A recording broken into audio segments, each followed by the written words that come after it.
This is the Besotted Pride of West London podcast, and we're coming to you the day after Brentford managed to chisel yet another point.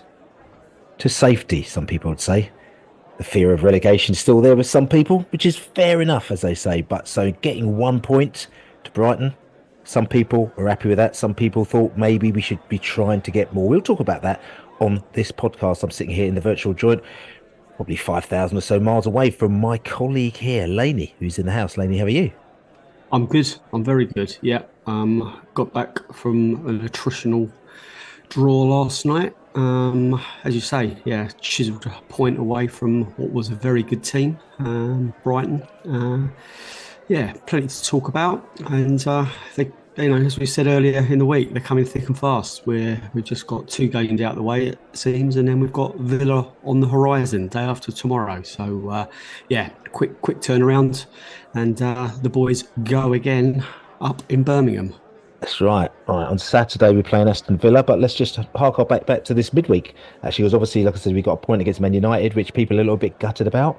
Thought maybe we should have got 3 points against them, which is not an unfair thing to have asked for, considering the fact that we absolutely batter them off the park. And if you think about it as well, if we got the 3 points against Man United and the point against Brighton here, we'd have been looking in a much better situation, sort of kind of pushing ourselves up. Maybe, I don't know, maybe at least a place in the table, and heading towards that kind of real mid-table zone.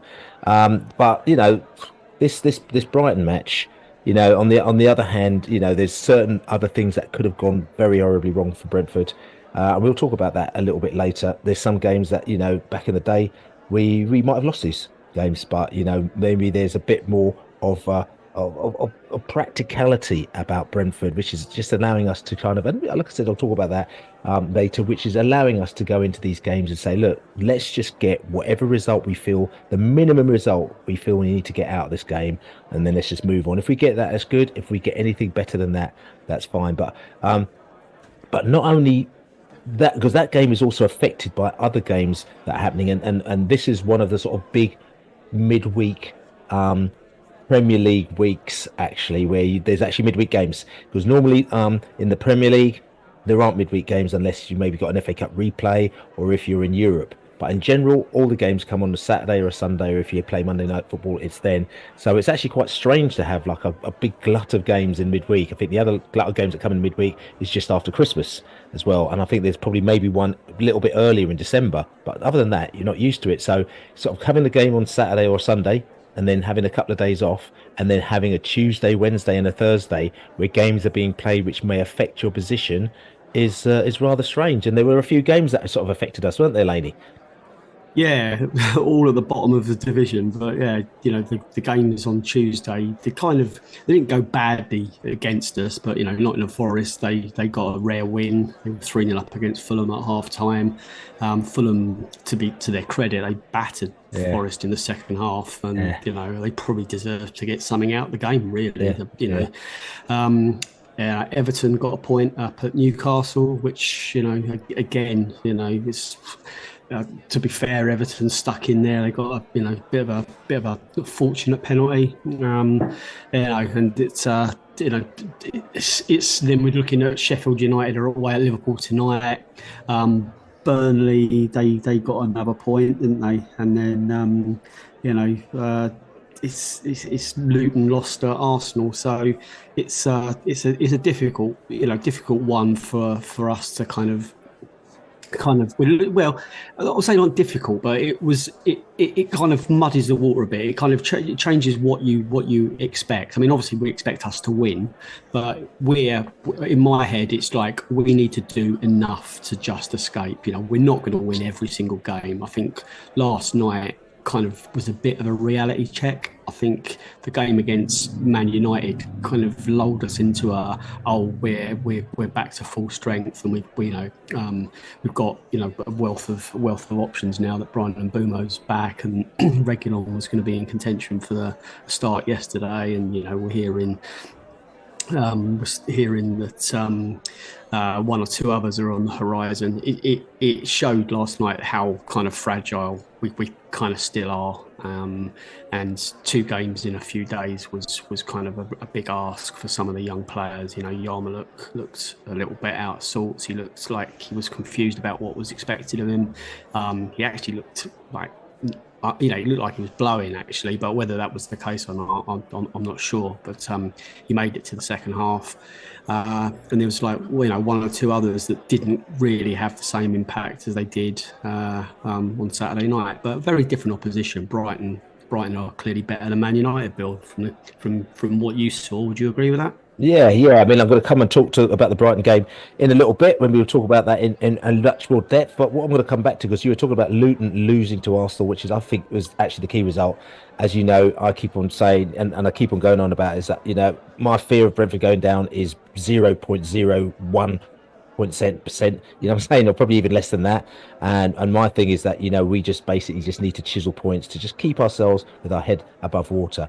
The main team to look at is going to be Luton. Luton may win a game here or there, but at the end of the day, unless they do remarkably well, I can't see them going on a run, which is going to affect us. And we've got a big enough points gap between us and them at the moment now. Yes, we do have to play them, but like I said to you, they're going to have to win a fair few games in a row for us to be in a pickle. Then if they win a fair few games in a row, that means all the other teams around them also have to, like Nottingham Forest and to a certain extent Everton too. But like I said to you, they lost to Arsenal, which was expected of them, and we're going to Luton in a few weeks' time. And the tickets went on sale for Luton, and I think they went on sale just as we did our last podcast. And I sort of mentioned the fact that, oh, it looks like the Luton tickets have got sort of sold out after a couple of hours. And I was a little bit confused because I wasn't able to get sort of regular tickets. I ended up getting sort of kind of restricted view tickets, and there were sort of family tickets that were there. Then they sort of disappeared within a couple of minutes. But as soon as we came off air, we found out there was all sorts of malarkey had gone down, and there was a lot of unhappiness about the Luton sale. And it looks like there might have been a little bit of a misjudgment and a little bit of a fluff in the fact that number of people, season ticket holders who should have got tickets, who had enough taps, people with 6,000 and 7,000 taps, they weren't able to get tickets because the amount of tickets that were put on sale, they set a level which they see didn't guarantee that everybody within that level could get tickets if they applied for it. So by the time people had come out of their work meetings at 2 o'clock in the afternoon or whatever time it was, the tickets had gone. I mean, I was lucky because the tickets went on sale for me. I'm actually in Florida at the moment now, and the tickets went on sale at, was it 2 o'clock in the afternoon? So by the time I'd got up at sort of 2 and 12 and 8 o'clock in the morning, I mean, I sort of popped on at 8:45. Right, because I just got up, I thought, let me just get my laptop on, buy the tickets, and I'll go about my business. So I was kind of lucky; it was the beginning of my day. But if it was the middle of the day or the middle of the night, I might not have actually been able to buy them tickets till the following day, and they would have sold out, and I'd have been properly screwing if that were the case. So I can imagine the people out there who must be properly screwing because they didn't have the time because they have to work the window to try and buy those tickets, and they're sold out by the time they bought them. It's a bit of a fluff, and kind of probably reminds us of like the days of the Southampton Cup game and games like that where they kind of put the tickets on sale and not realizing that they're going to just kind of just be snapped up in it, Laney. Yeah, it's just a real. As you said, it's a proper pain in the ass for some some of the biggest most loyalist fans who have missed out. And it's some of our crew. As you said, if your available window to get online didn't coincide with the availability, then there's a good chance you missed out. So it's the must-have ticket, really, isn't it? In terms of rarity, scarcity. Game itself was never going to be one of the standout ones of the whole season, but it's an important one. We want to go there and we want to get behind our team, and it's galling if you just missed out because of circumstances. So yeah, lessons really have to be learned from this. I just think they set the bar too low, and all the time. It's just combination of a couple of factors, and it means people that would have got a ticket have missed out. Yeah, so there's going to be there's an investigation going on. I know Bias are involved in the investigation where they've asked the club exactly what's gone on.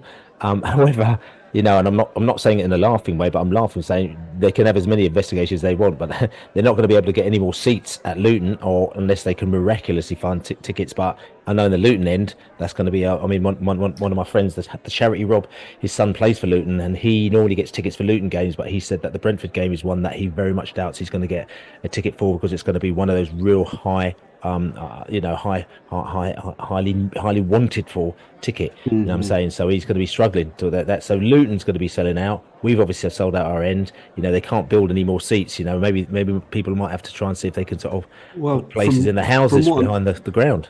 from what I'm hearing, what has exacerbated the situation as well is that the staff allocation of tickets for the Luton games like as high as 200, So 200 tickets. So out of an allocation of 1,000, you've only got 800 tickets. Well, whether that's Chinese whispers or not, I'm not so sure. But it seems a very high we'll start. proportion. That's including the players, of course. So Yeah, yeah, players and their families and all sorts. That allocation to, but it seems 200 seems a hell of a lot.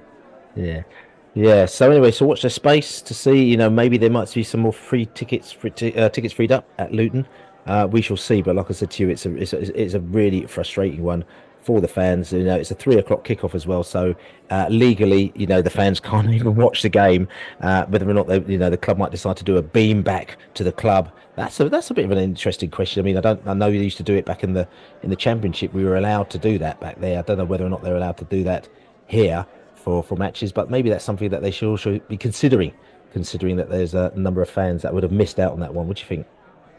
Well, yeah, whether fans will want to come together in mass to do that, there's a million other ways to watch it, Bill. Yeah. It's other options are available, as they say.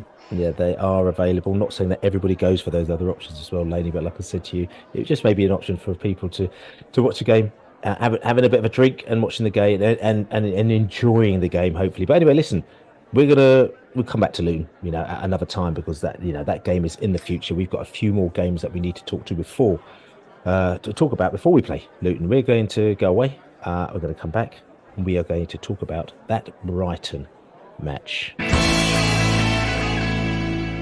Wednesday night under the lights, Brentford played Brighton, and they played Brighton a few days after that absolutely pulsating game against Manchester United, where Brentford should have got all 3 points, but they didn't quite get all 3 points. And in the end, we were very happy that they got 1 point after going one goal down in 90th plus 4, and then getting the goal back in 90th plus, what's it, 90 plus 8 or 90 plus 9, was it? So we got a draw against Manchester United. We had to come again and go against Brighton on Wednesday night. It has to be said, the match was not the same at all. It was a very different type of game.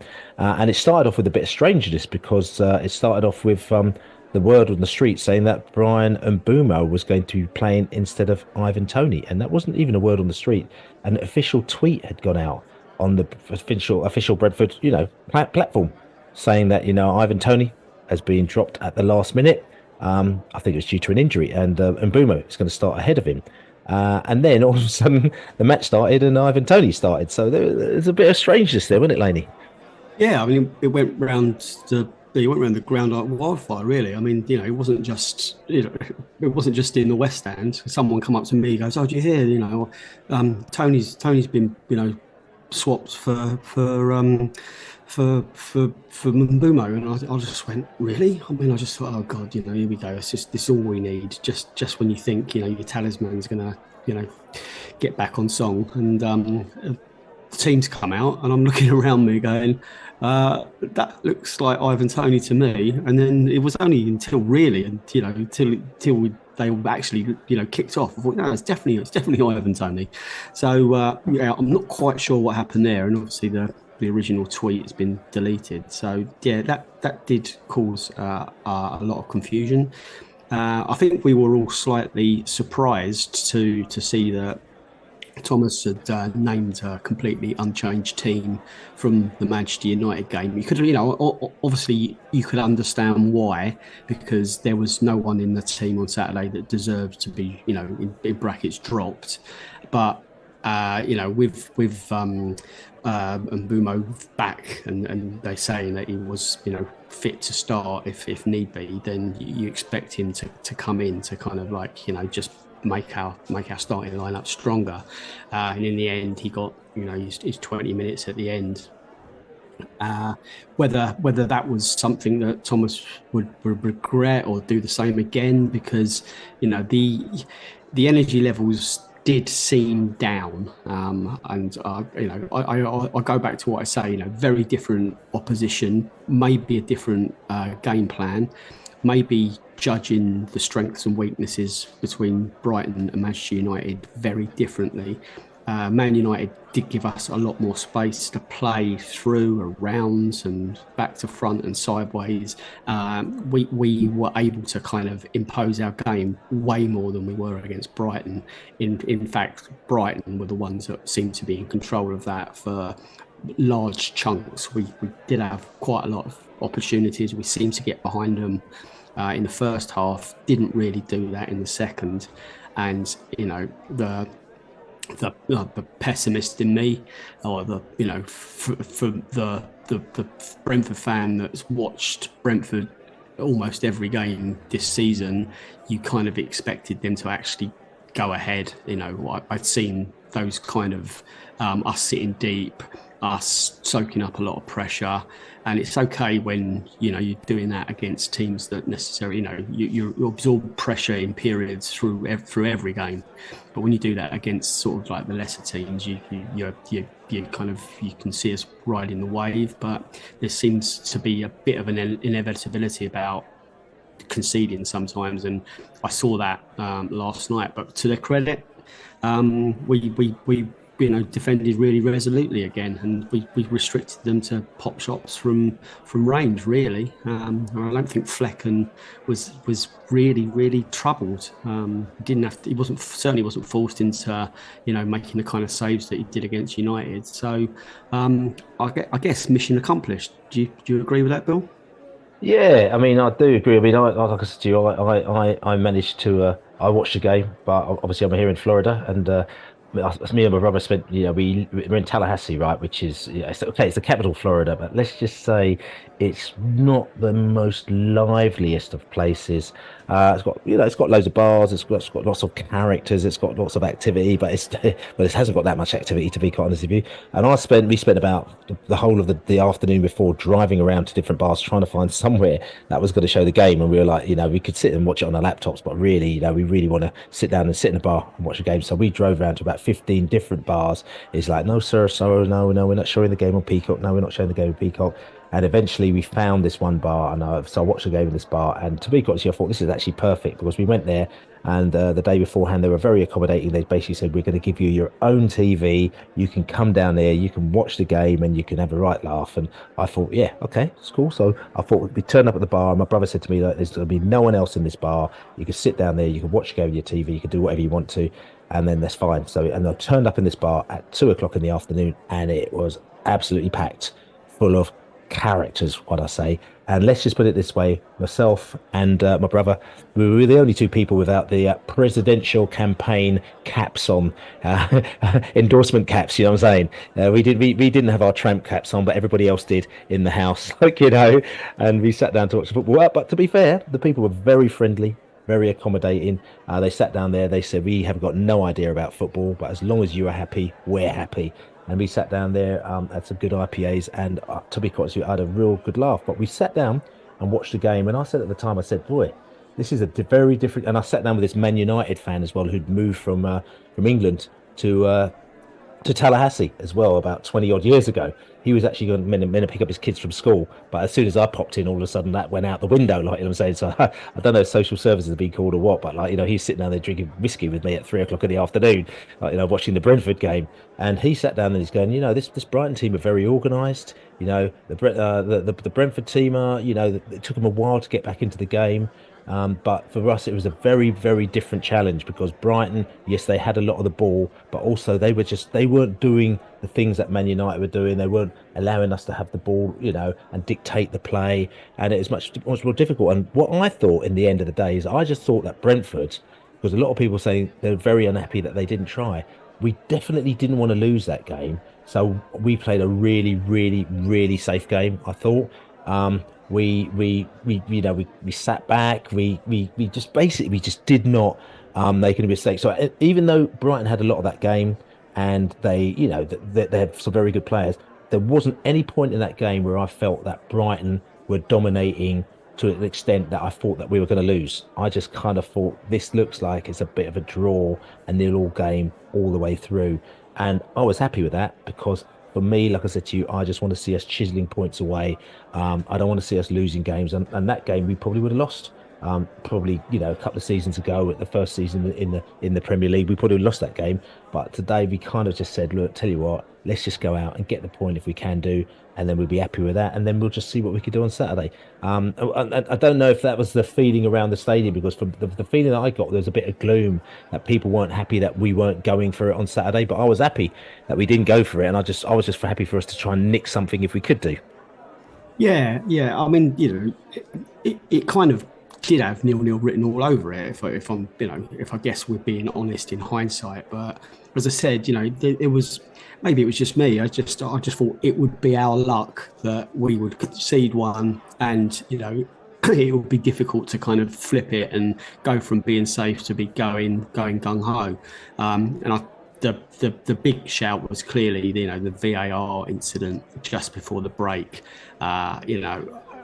Wisa was, you hear Wisa was, being questioned about a foul on Lewis Dunk in the area. And once again, it was similar to the situation at Burnley. You play on and you go through almost like another phase of play, and you've forgotten about the tangle, and then all of a sudden the game stopped, and you see a big VAR thing go up, and you're thinking, well, what the hell is all this about?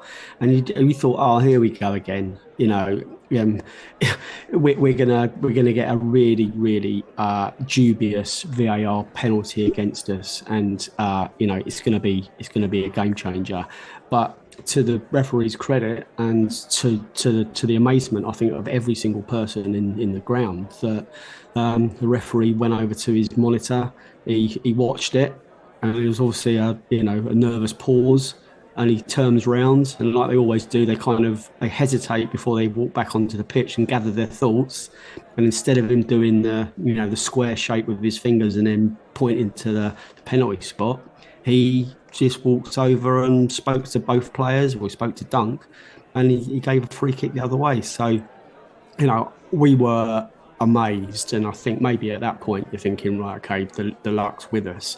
We're gonna get a win, but maybe the luck was with us and we just didn't concede and we get the point. But yeah, I think it was a real heart in mouth moment, and we were just baffled and then relieved that the referee clearly made the right decision. How was that on, what were the commentators saying, Bill? Again, I mean, no one knew, to be honest, no one knew. I mean, probably like you, no one knew why the penalty was, or the potential penalty was given. The ball wasn't playing. All of a sudden, they just stopped and they said, "Oh, it's a VAR decision," and we were all really confused. You have to admit, obviously, like I said to you, this is sort of the middle of the afternoon, and a few beers have been consumed, and there's all sorts of character activity going on in the place. So the confusion was probably kind of was exasperated by all that kind of activity, but we really had no idea what was going on. As soon as he walked over to the screen, I just said, "It's everyone just said that's it. It's going to be a penalty, isn't it?" And we were again very confused when he turned around and he didn't. But he came and he walked over, and I don't know whether or not he kind of like he basically said to Dunk, "You cheated." I don't know, because obviously given the free kick the other way, I don't know if he kind of gave it to him for faking. Which I wasn't 100% sure, but we looked at it, we thought, is he trying to fake a foul here to try and sort of go down? Has he given it for that? Or has he given the foul from Dunk, the other way? Everything was still confused. And obviously, I haven't seen it back since because the channel that we watch it on, the Peacock channel, like I said to you, it's not as extensive as Sky. So Sky, literally, you get the talks, and you get the talks afterwards, you get the pre-match, the halftime talk. You don't get any of that on Peacock. You get the match, you get a couple of replays, the commentators talking about it, then it moves on. So you have to make your own assumptions. But it was very confusing. It was obviously it was a massive relief. But yeah, the penalty didn't go against us, and that was probably that was a big turning point in the game, I think. And there was other things that happened. Obviously, Mbeumo came on rightfully as he said, at the back end of the game. He was all right, but I just really did feel that we just did not want to concede, and I just thought defensively we were pretty good. I thought we were all right defensively. We kept them out. They had they controlled the ball. I haven't seen the stats. I mean, I'm sure that the Gowler and the Beast breakdown posse will give him a much more accurate breakdown of this game in a little bit later on this show. But for me, I was just very happy that we managed to repeal them and we got the point and we can move on, because for me, and I keep saying it, it's all about the Sheffield United game. That Sheffield United game, yeah, they might be gone, but that's not the point. It's about us getting 3 points against them. We get 3 points against them, you get the comfortable, and then it's kind of whoever else we get the next 3 points again between now and the end of the season. Yeah, and I think it's probably best that we just do frame it like that, because we could speak for a long time about the inadequacies of our team going forward, being able to break past the halfway line, keep giving the ball away, just hoofing it.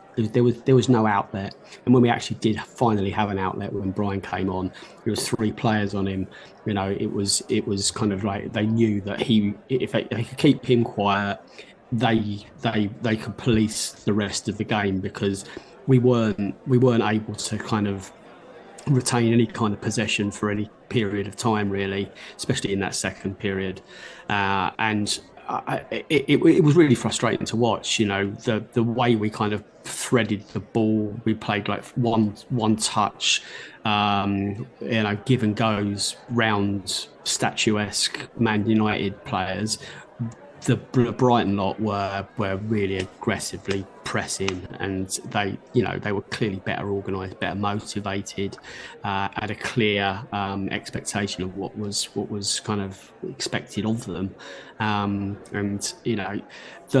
it was funny listening to the Brighton fans singing "Boring, boring Brentford." They seem to have got full of themselves the last couple of years. The way they're playing, and you got to understand that. Fair play to them as well, but they've taken that kind of righteous kind of, we play football the right way, and if you don't play football exactly like us, you're boring. Same with Wolves, when we went to their place, boring Brentford, because they think they're playing football the right way. So we escaped. We have got that point, and it's going to be really fascinating to see how we approach the game at Villa, because it's the Brighton threats and the Aston Villa threats are not dissimilar. They're two teams that really like to play on the front foot. They're both having really good seasons.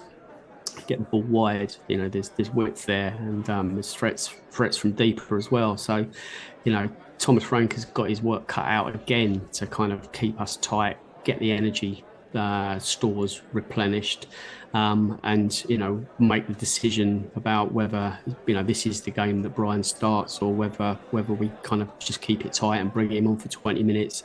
And it's all about the Sheffield United game, because the Sheffield United game on Saturday week, we play Sheffield United at home, and that's the game that Luton go to Manchester City.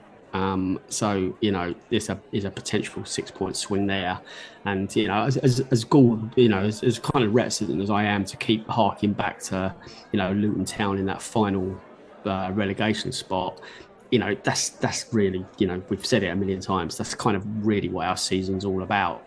For the remainder, we want to beat Fulham, we want to go to Everton and absorb that pressure, we want to go to Luton and do the same thing. We really, in an ideal world, you want to reel in Crystal Palace in 14th place. They're a couple of points ahead of us, and there's a big gap. Then there's another 9 point gap to Fulham. That's unrealistic. 14th is as high as we're probably going to get unless we win every single game. So it's about just keeping it real, as they say, and just keeping that kind of gap between us and the proper danger zone is really the sort of important though. Right, okay. And so listen, I mean, we've been talking about the game. Let's go over to the fans straight after the game. Let's hear what they had to say about that Brighton match. We must have gone out there saying to our players that, Brighton are very good on the counter. They'll press you, and also if you press them heavily, they'll go over the top and bypass the midfield. So I think really it was trying not to give Brighton possession in dangerous areas. We sort of succeeded with that, albeit that Brighton had the ball quite a lot on the sort of approach in our final third. But then it seemed that we were quite well set up defensively, because I can't count the number of shots, pop shots Brighton took. It really, I don't know if they created a whole lot. Everything was like half chances and stuff like that. And although we didn't see much of the ball, we created a few bits here and there. Probably just the game plan tonight, but kind of frustrating after what we saw on Saturday. I think we all turned up hoping for a little bit more, but Brighton look a much better team than United. They're an aggressive team. They close you down. They play quick 1-2s. They move well. And I think we got caught a little bit square. That said, if you look at the chances created in the first half, they fell to us and not to them. But we've got a point, and it's another 2 points in total gains over 2 games. We're edging towards staying up, which ultimately is what we need to do now. We will put out a draw. One just word of credit, actually. Chris Ayer, who's just walking past clapping his hands, he was excellent again at the back today. He's strung about 2 or 3 great games together now.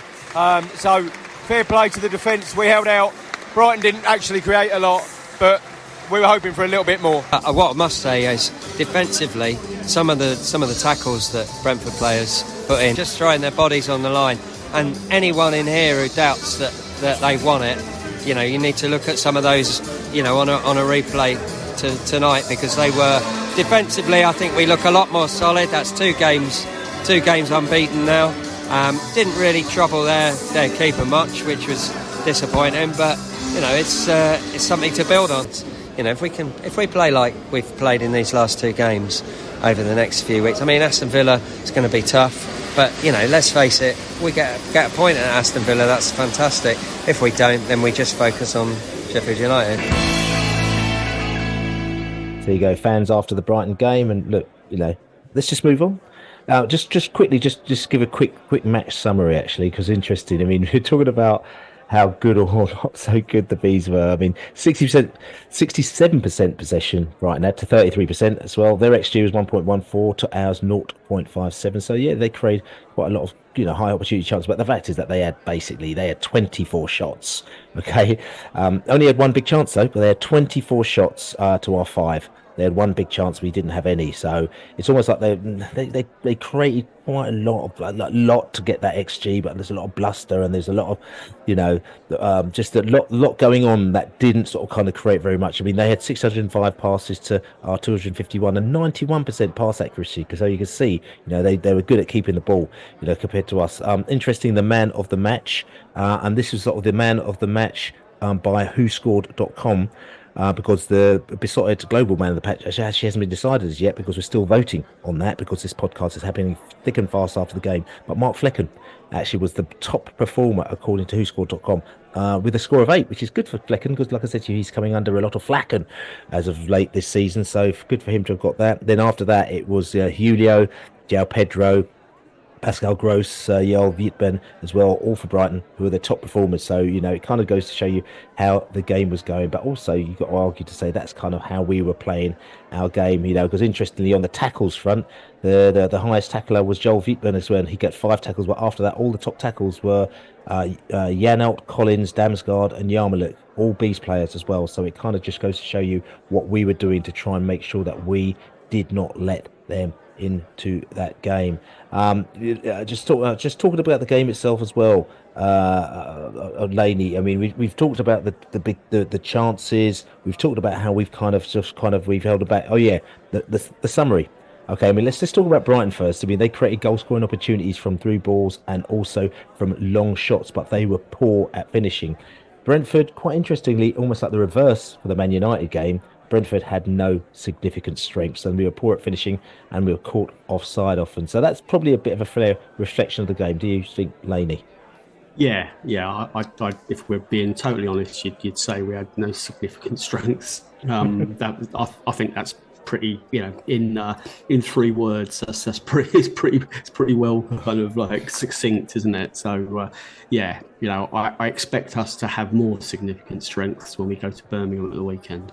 That's right. So listen, we're going to go to JB because JB's got enough significant strengths, and he's going to tell us about his strengths with the facts and the funk that he's got on this show. Are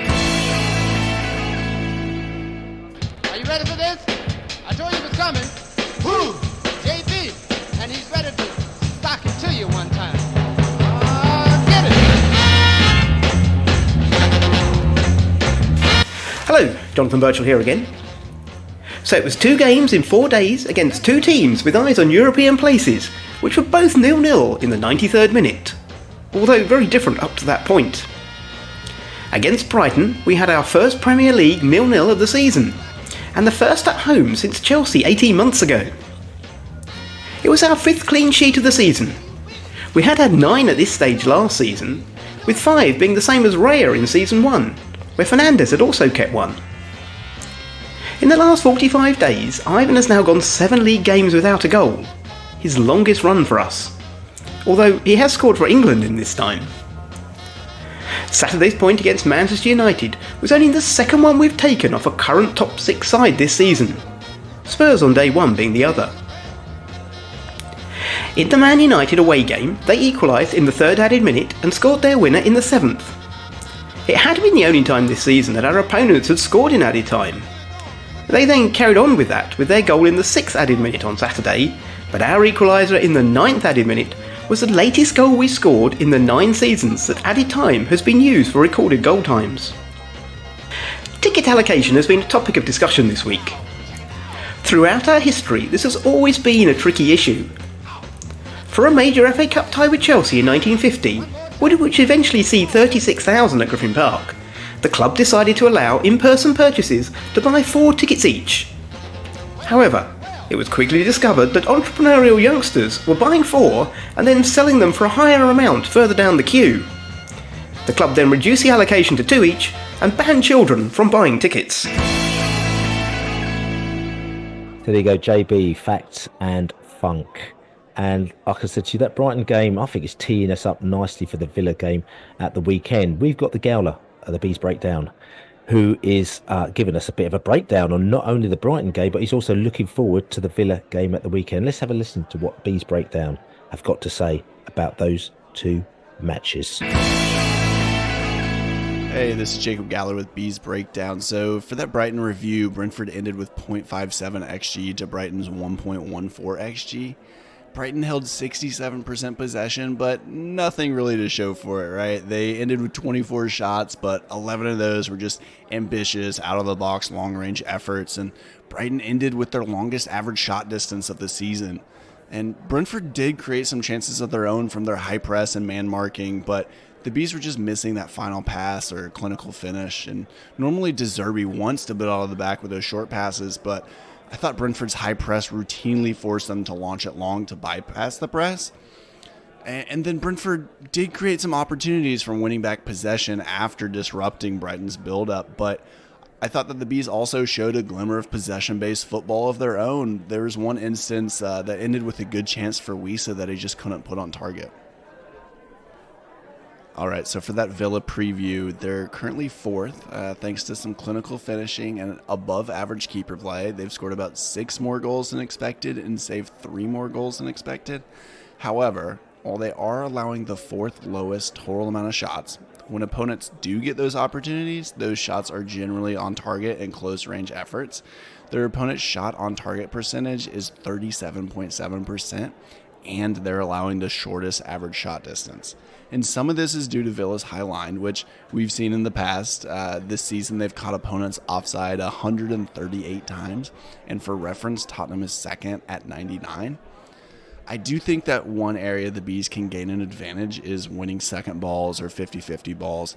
Aston Villa have the 2nd lowest amount of ball recoveries and the most amount of times being dispossessed. So Brentford would love to have Norgard back for this, but I thought that Janelt's done a good job filling in, and he's even led the squad in tackles and interceptions while Norgard's been out.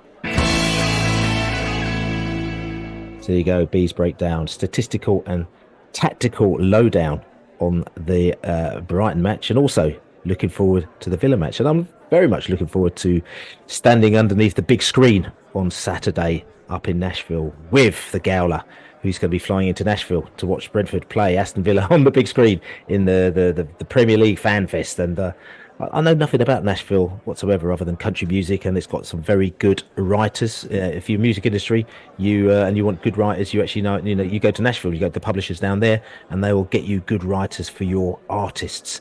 So, but other than that, I knew nothing about Nashville, but there's been enough people that I've been chatting to the last couple of days saying that Nashville's very good. There's even talked to Adil Ray as well, who's on GMTV, but also is Citizen Khan. He's an Aston Villa fan, and he's saying to me, Nashville, absolutely teething tremendous. You should check it out. So it may be a little bit of a surprise. I might have a little bit of a laugh. And, the likes of the Gary Blissets, he's on his way down there. I think I saw he landed today as well. The Buckle, going to see him. Paul Buckle's out there as well. And Marcus Gale, looking forward to seeing them all out there as well. So it should be a bit of a Brentford fest in Nashville this weekend. But we'll talk about that in a little bit as we talk about the Villa match. We're going to go away. We're going to have a little break. I'm going to get myself a little bit of I might get myself an iced tea. And then I'll come back and let's talk about the Villa match. Aston Villa going up there on Saturday.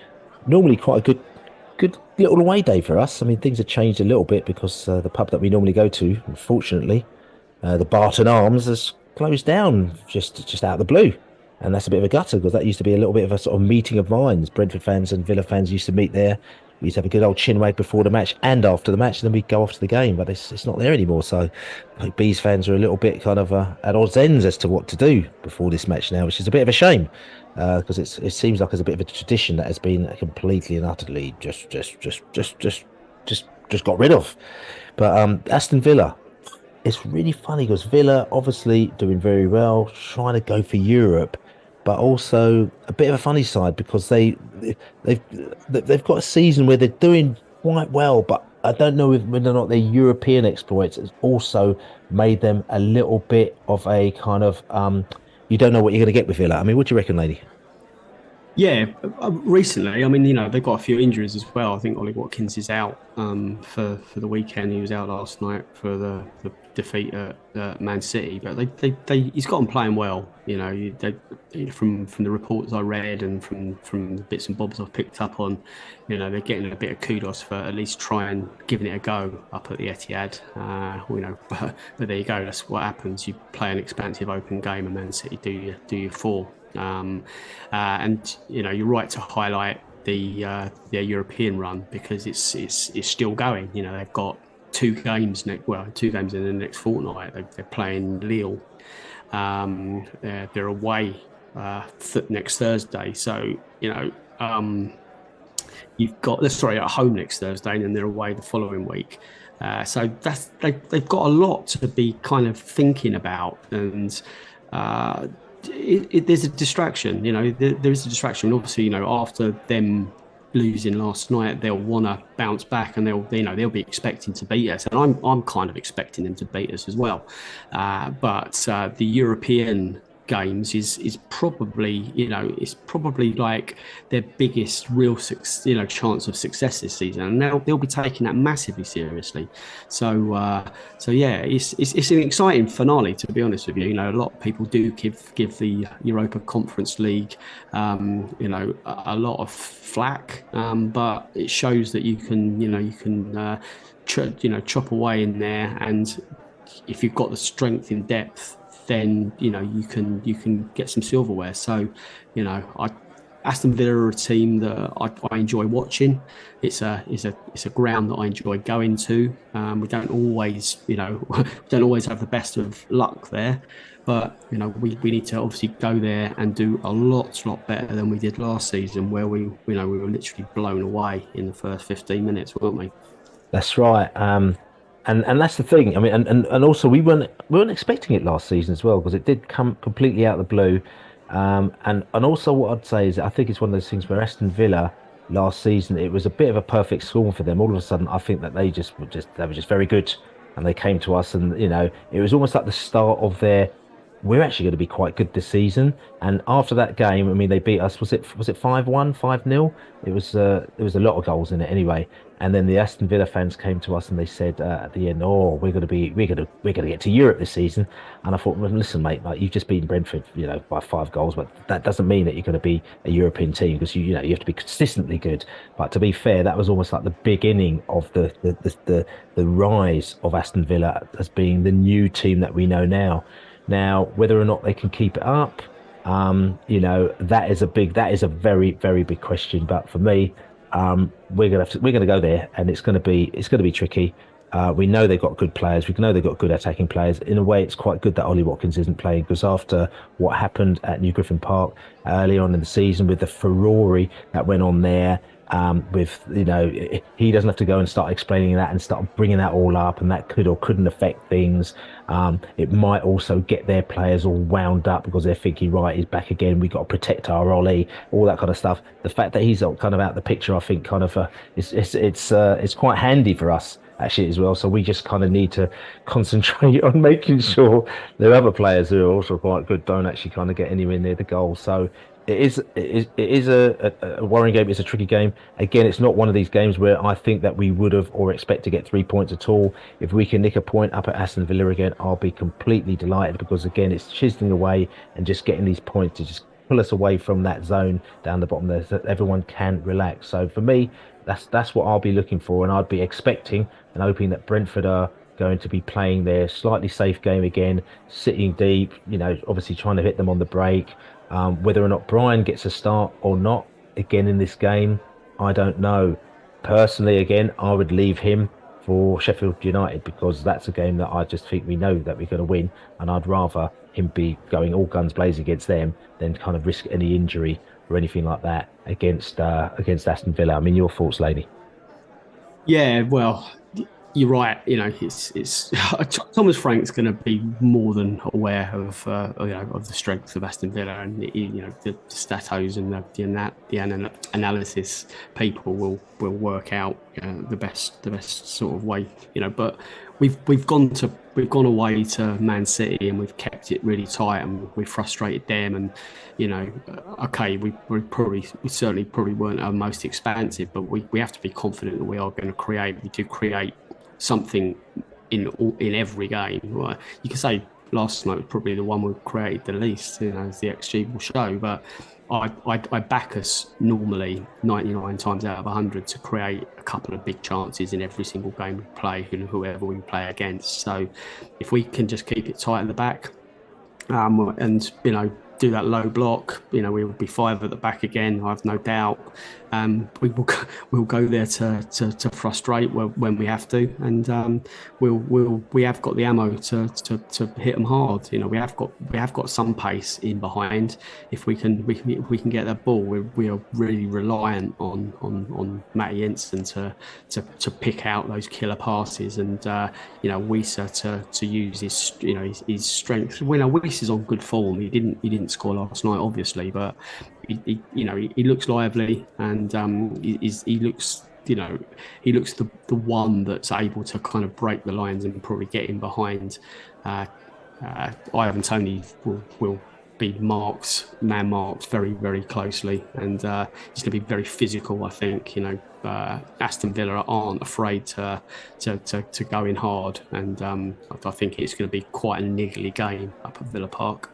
Okay, so we've been talking about Villa, but we need to go up to Villa. We're going to talk to Kev, the Villa fan, also goes to England, see him at England games as well. We're going to have a little chin wag and talk about Aston Villa.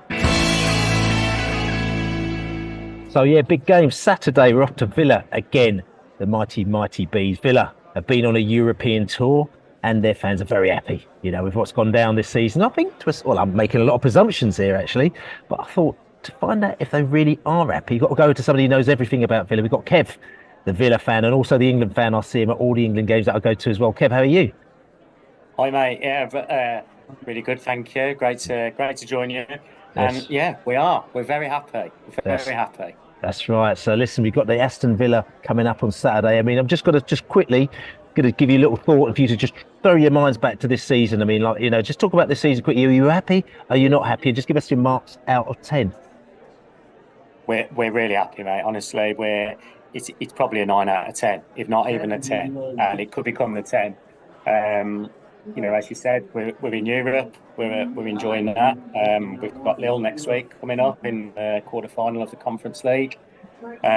Sitting fourth in the league, way above the vast majority of expectations at the start of the season. So really, really pleased with how it's gone. Unai is doing an absolutely superb job since he come in. Yes, I mean, your manager, obviously, he's just taken you up a couple of notches. Is it all down to him, or is it the recruitment? Because, there's at one stage where, to be honest with you came in, we were both together in the Championship. We did all right in the Championship, and then you kind of got that little bit of a run on. You disappeared off into the Premier League, but you could have come straight back down, and it was only for Hawkeye failing that you actually didn't come back down, and you could have been languishing in the bottom leagues again, but no, you're still here, and then you seem to ups it. So it is the manager, is it the recruitment, is it the various things?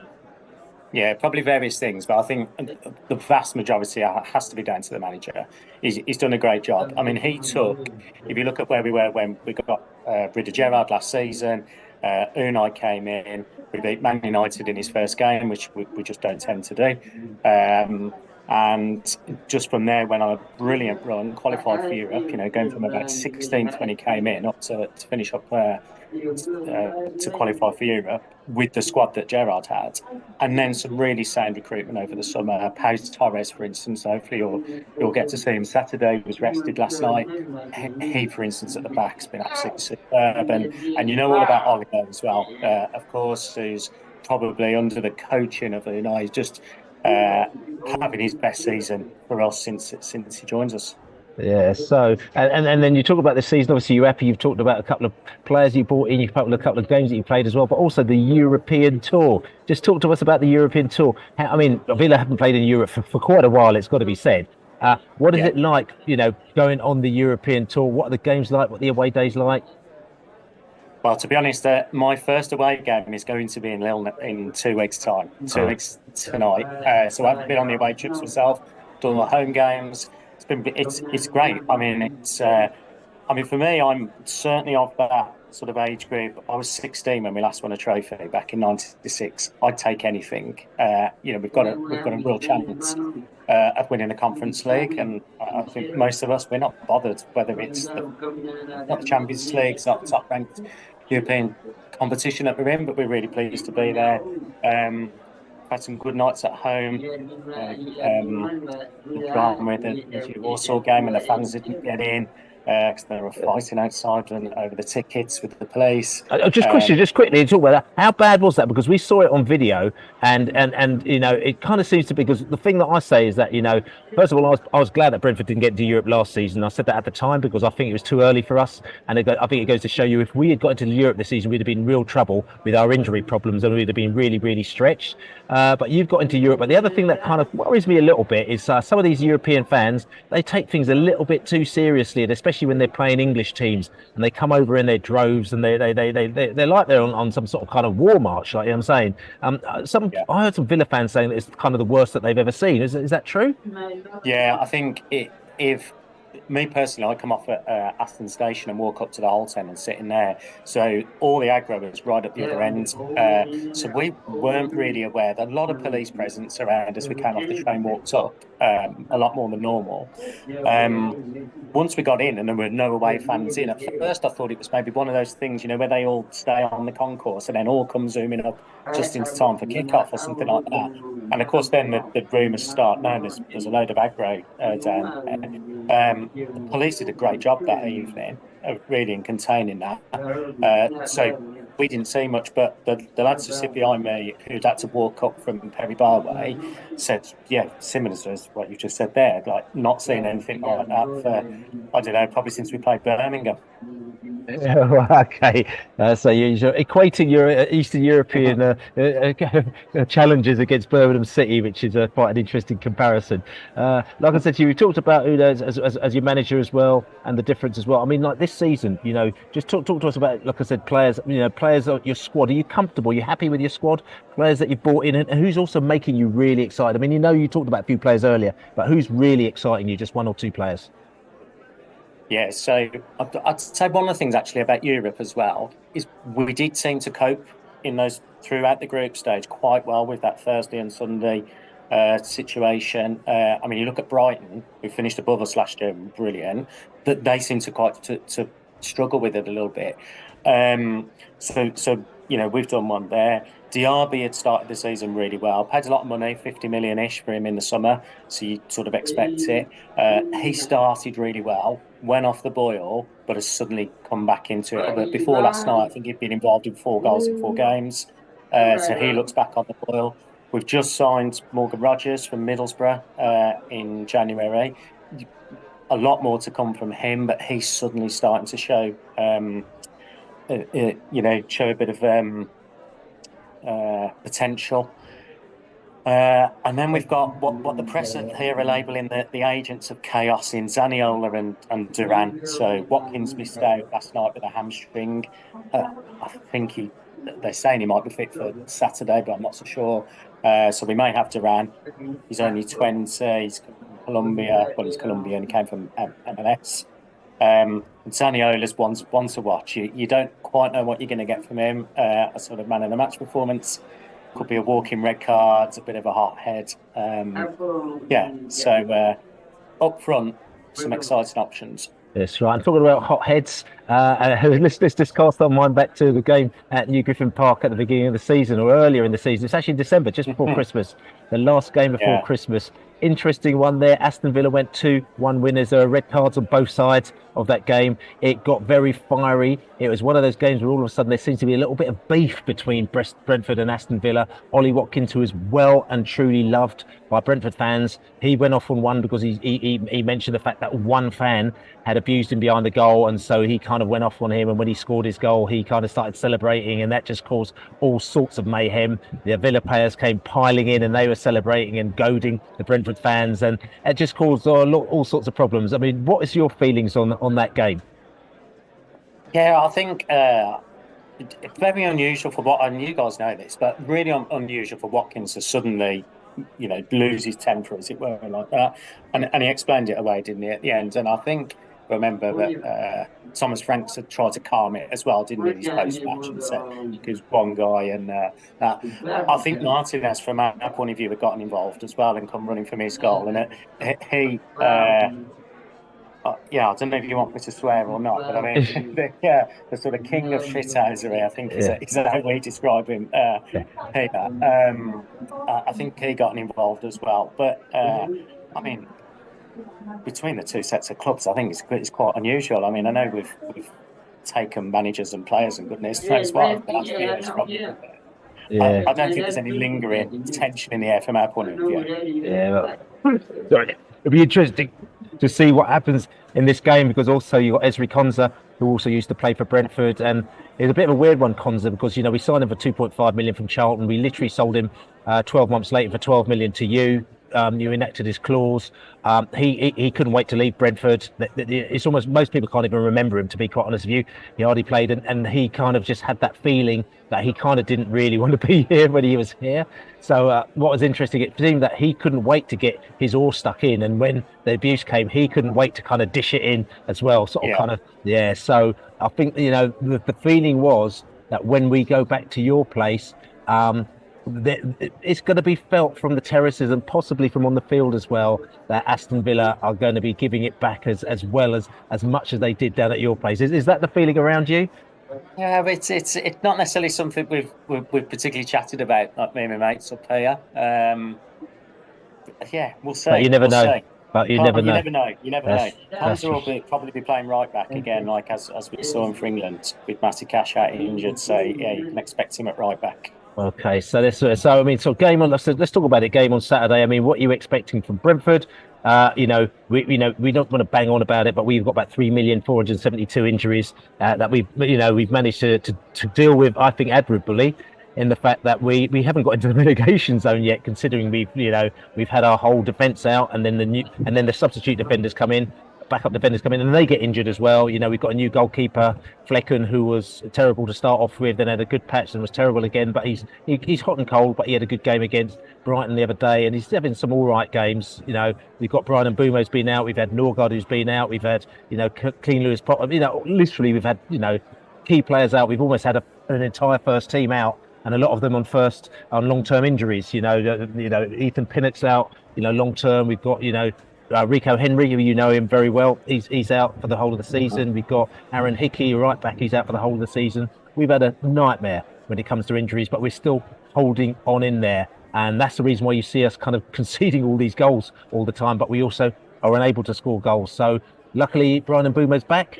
He's not quite making the start at the moment now. He's coming off the bench, but having him in the side is a big bonus. Ivan Toney's obviously back after his 8-month reclusive session after doing a few little gambling things, you know what I'm saying? So he's back as well, which is all good. But we're a bit of a hodgepodge side at the moment now, so you never know what you're going to get with Brentford. How about with Villa?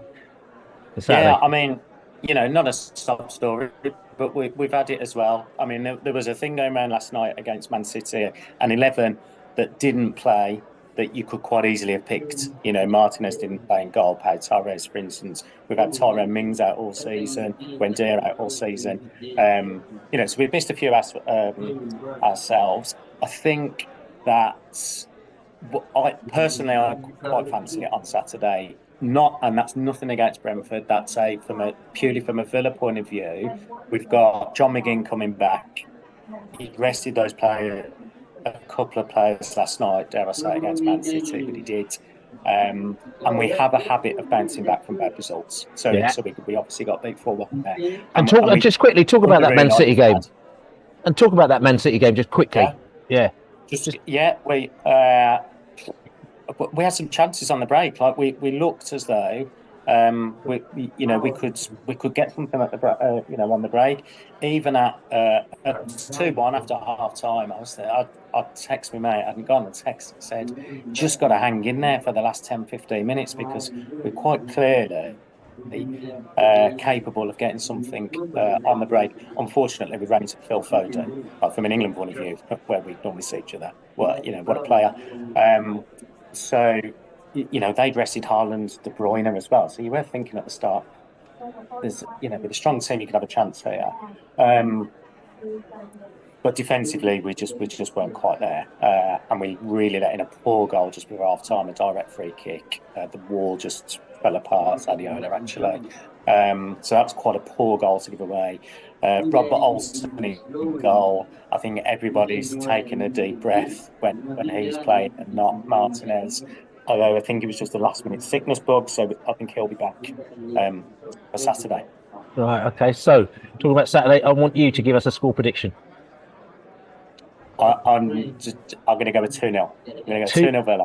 All right, 2-0 to Villa. Just that we bounced back.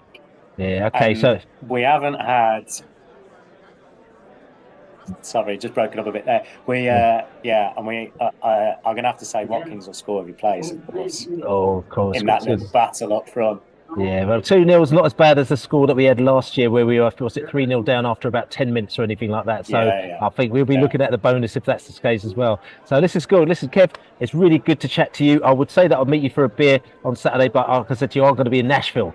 Watching the game on the big screen in Nashville at the fan fest, the Premier League fan fest there, I'll be at there. You'll be at the game on Saturday, but no doubt we're going to bump up with each other in Germany to have a few beers for the England. We're going to watch Ivan Toney scoring for England, maybe set up by Ollie Watkins. That'll be a nice one, wouldn't it? That'll be the one. That's right. Right, nice one, Kev. All right, catch you soon. Thanks for having me on. Cheers. So, Laney, listen. We've talked about Aston Villa till the cows come home, but at the end of the day, the proof in pudding is going to be when we play them on Saturday. We've talked about the fact that we've got a midweek game. We've talked about the fact that the players may have been slightly tired.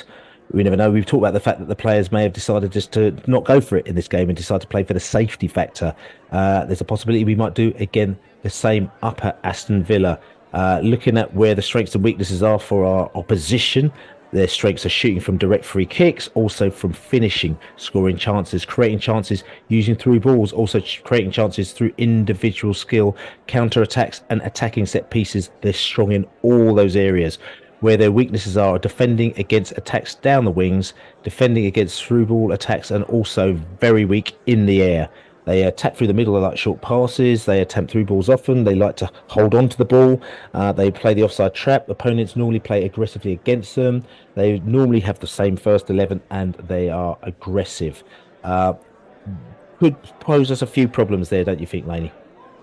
Yeah, but they are susceptible as well. They have had a couple of wobbly games at the back. If you can get the tactics right and you can get in behind them, the Tottenham match recently, they lost 4-0 at home, and now don't get me wrong, I'm not saying we're in the same position as Tottenham at the moment, but it does show that it doesn't go all their way all the time, and they have lost a couple of home games this season in matches where they should have done better probably. So it's not a foregone conclusion, but it's going to be a right toughie, mate. Yeah, definitely it's going to be a tough one for the Bees. I'm going to ask you, Laney, you're going to give us a score prediction, please? Well, I'm going to stay positive and say we're going to get a 1-1 draw, but I think we're probably going to lose. So, but you can't have both of them, mate. Okay, 1-1 draw, mate. 1-1 from the Laney man, and I'm going to go 2-2 to the mighty Bees.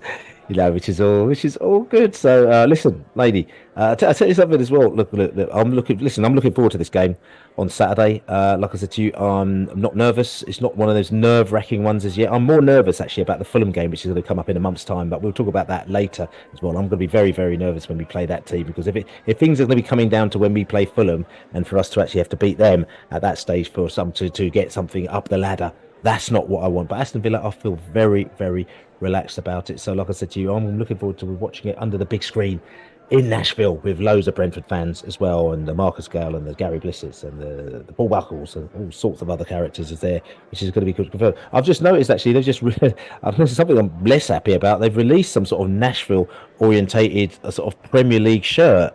It looks like Avery Dennison. Avery Dennison, some sort of kind of, I don't know what this is about, but they've said Brian and Boomer and KLP are in this sort of Nashville orientated shirt, which I'm not overly happy about, and I don't know what that's all about. You haven't seen that, haven't you, lady? Sort of pink and blue number. No, I haven't seen it, mate. Hopefully Brentford won't be actually walking out in one of those ones at any time soon. I mean, it's there's a lot of unhappiness with a few of the shirts that have been flying around, but never mind this. I mean, I don't mind a bit of pink and blue being the old Dulwich Hamlet, but this I think this might be pushing the boat out a little bit far with their Nashville number that they're doing here, lady. I'll have to look that up. Yes. Can I be petty? Can I just pull you up on the score? We lost 4-0 at Villa Park. It wasn't 5. No. I said to you, I couldn't remember. Oh, well, I did ask you. I said to you, Laney. I said, was it 4-5? Well, it was 4-0. Well, I think what had happened by the time it felt a lot more. That's for sure. Well, they went 3-0 up within sort of the first 25 minutes, if I remember right. No, it was less than that. It was 10 minutes. Yeah, that's right. And that, I think by that stage, and that's why we were just like, oh my god, so that's the score was just. It was irrelevant by that stage, wasn't it? Yeah. So there's a lot of irrelevance, which is all good. So anyway. But anyway, listen, this is Besotted Pride of West London podcast. Thank you very much for listening. Thanks for buying us a beer. Besotted.com/beer. Don't forget to also write a review of us and go on all good podcast channels and write a review, and also just check us out on there as well. prideofwest.london. You can check us all out. There'll be a post-match podcast coming to you from Nashville on Saturday, except for I won't be wearing one of them pink shirts. You'll be laughing because you probably have a photograph of me wearing one of them pink Nashville shirts on Saturday. After probably having don't buy it. Make sure you don't buy it. Yeah, after having some of the IPAs. The Nashville IPAs that I'll be tucking right into, which I'm looking forward to. So, lady, good to talk to you. Sort of in long distance styling.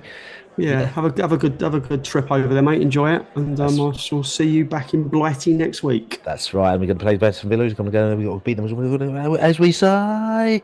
Come on, you bees! Come on, you bees! Let's beat the Aston Villa. Long trip for me down the motorway. I'm in a plane and all over the place. So you better beat those villains. Come on,